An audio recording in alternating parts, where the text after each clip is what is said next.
How many times has it's been tested, huh?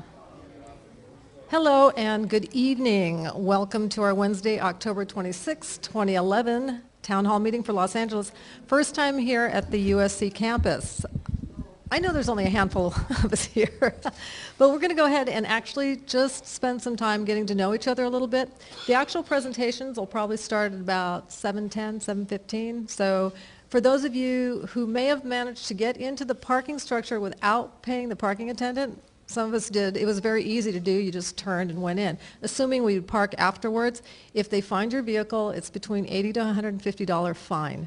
So if you bypass the guard shack and they go looking for you, they'll tag you. So some of us already have run out, found the guard shack, paid the guy the $8, and we're good. So you've got a 15, 20-minute leeway if any of you fell into that category. The other thing, too, is any communication devices, if you can put it on quiet, vibrate, or turn it off, whatever you'd like to do with that, that'd be great. My name's Eva, and I'm one of the Los Angeles coordinators for the Zeitgeist movement here in LA. I'm just going to do very brief as far as what's going to be on the agenda. I think most of you probably saw it up either on the state side or on the local side, or if you grabbed a program on your way in.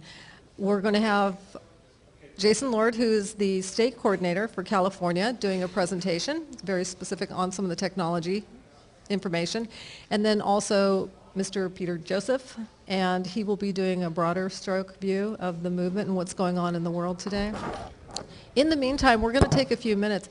With all the things that are going on in the world today, it's hard to not know that there's a lot of activity going on amongst people who see the problems, and whether it's directly affecting them or if they've been watching the global landscape, there's a very pronounced surge of people taking active interest, as in actually getting out from behind the laptop or getting out of their homes and meeting each other, much as we're doing now here.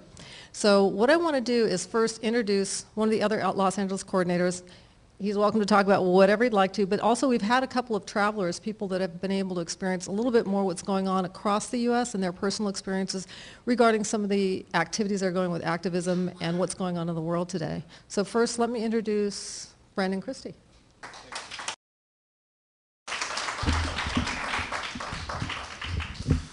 Hey everyone, thanks for coming out. Thanks for caring and being interested in social change. We're having these town hall meetings every month. We try to. We just got finished with a media festival. I don't know how many people made it out there. It's incredible what we did. We've had quite a ride for the past 2 years learning how to coordinate and do activism, and we have a lot of people doing a lot of different things in our chapter. We've been at the, we do online stuff, we do physical activism, we do banner stuff, we hold banners over freeways, we're on campuses, we're in education. To me, this is completely educational. What the Zeitgeist movement is, it is an educational movement, communication movement, and that's what our task is right now, is a huge communication task. So that's one of the main things I focus on, is trying to learn how to communicate this stuff, because it's really hard to get this across to people sometimes, as you guys probably know. Anyways, yeah, my name's Brandon. I coordinate this chapter with Eva. And for anybody who doesn't know, who's not sure what the Zeitgeist movement is, we really kind of are trying to unite the species. As profound and huge as that sounds, that's what we're trying to do, unite the species under common value. And those common values are, things like sustainability and what actually is healthy and what can get us going in the right direction.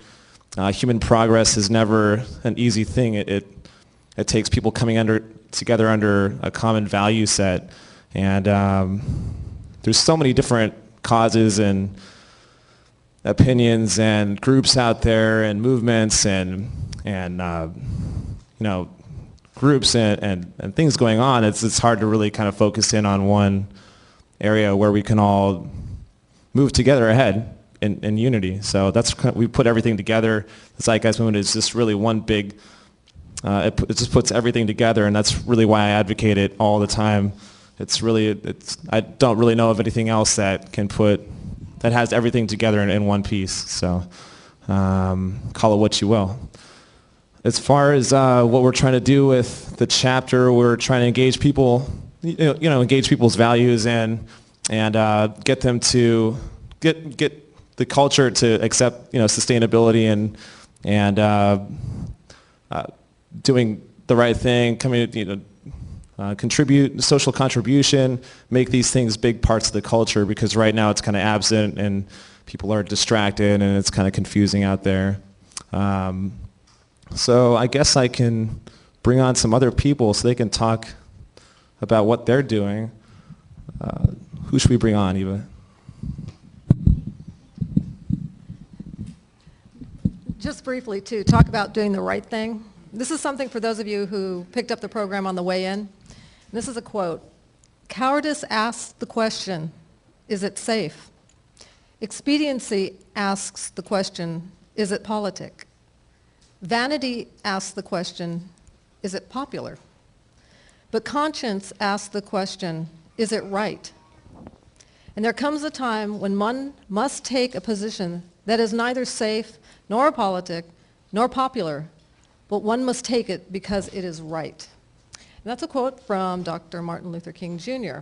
And in regards to what people are finding the right thing to do, that's part of what we address here. And I'd like to introduce, sure, come on up.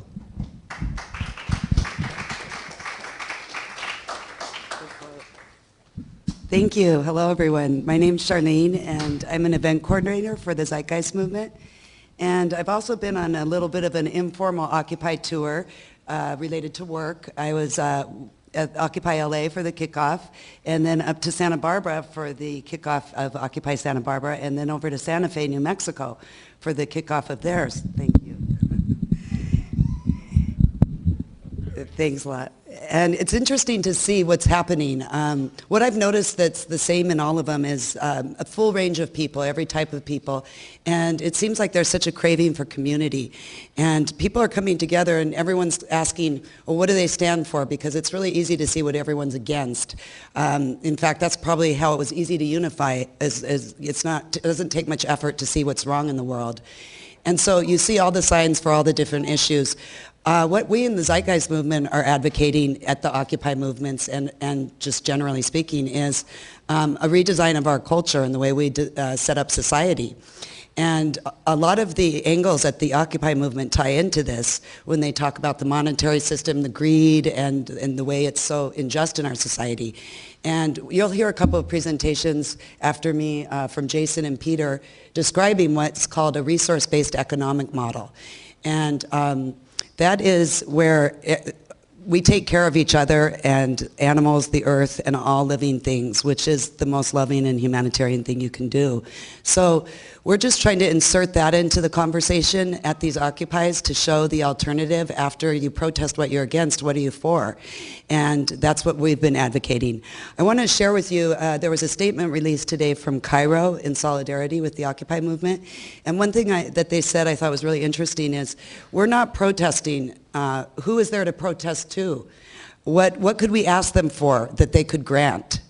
We are occupying and we are reclaiming the public space and changing the conversation and culture, really. It seems like with Obama it was the last hope for a leader to change anything or use the political process to affect change. And one other thing that Cairo said, which I thought was great, is they said, we're all watching one another now. And from Cairo, we want to say that we are in solidarity with you and we love you for what you're doing. So it seems like people are really understanding that it's more than just a piece of legislation or a political leader to do anything. It's like Krishnamurti said, Peter has it in his films, of there are no more leaders, there are no more gurus, there are no more teachers. We're all the teachers, we're all the leaders, we're all the gurus.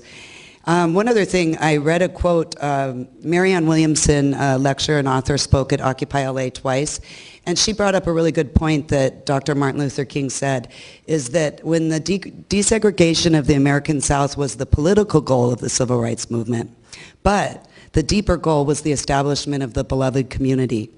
And I think that there's really nothing more beloved than to take care of each other. And once you learn about a resource-based economy, you'll see that it's the most beloved thing you can do is take care of each other. And so I think there's a real spirit, there's a real awakening in the collective consciousness right now towards that. And I think there's that urge to join with others in working towards a better world. So I want to welcome you here today, and you'll be introduced to some concepts that might be new to you, but just know that it's a good alternative from what we're living in now. So thank you for being here, and I'm going to introduce Solomon, who is another very active Occupy LA advocate, and he's coming up right now. He's actually going to be teaching yoga there this Sunday at 9 in the morning.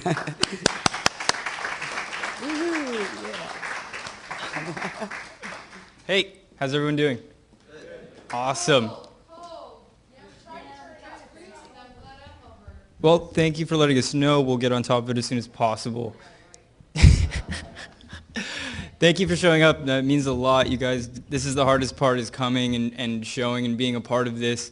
This movement is bigger than just the Zeitgeist movement, but you're here, and that's the first step. And I don't really have anything planned, but I'm just